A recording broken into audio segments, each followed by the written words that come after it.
Kylian Mbappé ne devrait pas prolonger au Paris Saint-Germain. L'Olympique de Marseille s'active sur le mercato. RMC Sport s'offre les droits TV de l'Europa League et de la Conference League. L'essentiel de l'actualité est dans le journal de Made in Foot.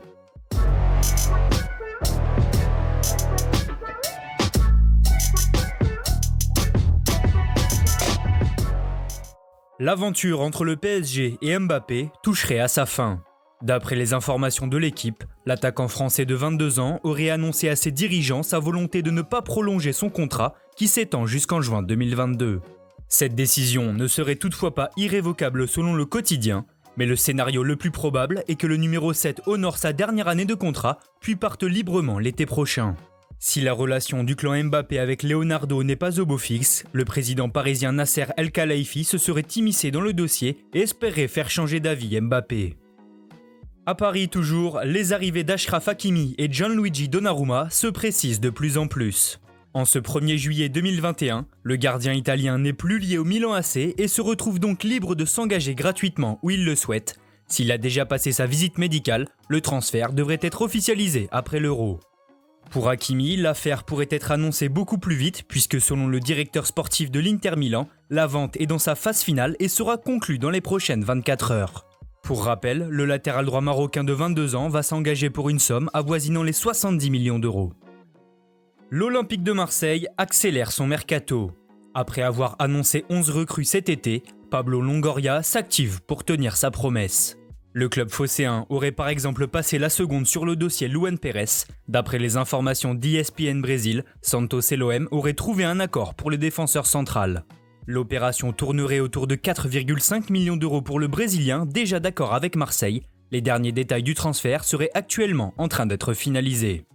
Au rayon des arrivées, les dirigeants cherchent toujours un gardien. Et si la piste Paolo Lopez tient le plus la corde, le club pourrait se tourner vers le portier de Dortmund Roman Bürki en cas d'échec, selon la presse allemande. Autre nouvelle rumeur, celle menant à l'attaquant argentin de 25 ans Giovanni Simeone. Selon Tutto Mercato, le buteur de Cagliari serait rentré dans le viseur de l'OM après l'échec sur le dossier Gamero.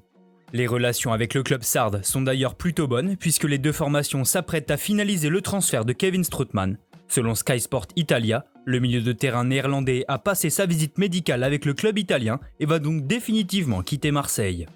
Strootman suivra ainsi les pas de Germain, Pelé, Kawi et Nagatomo, pas prolongés et donc arrivé en fin de contrat en ce 1er juillet. Après l'arrivée tardive de Christophe Galtier, l'OGC Nice peut de son côté enfin commencer son mercato. Le directeur général du club Julien Fournier a rappelé les ambitions du projet du gym et expliqué que plusieurs postes étaient ciblés depuis longtemps.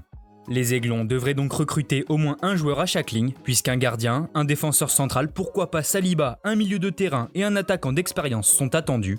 Côté départ, Maolida, Ensoki, Pelmar, Bambou, Trouillet et Lesmelou ne seront pas retenus selon Nice Matin. Concernant ce dernier, le gym espère en tirer 5 millions d'euros alors que Strasbourg est sur le coup.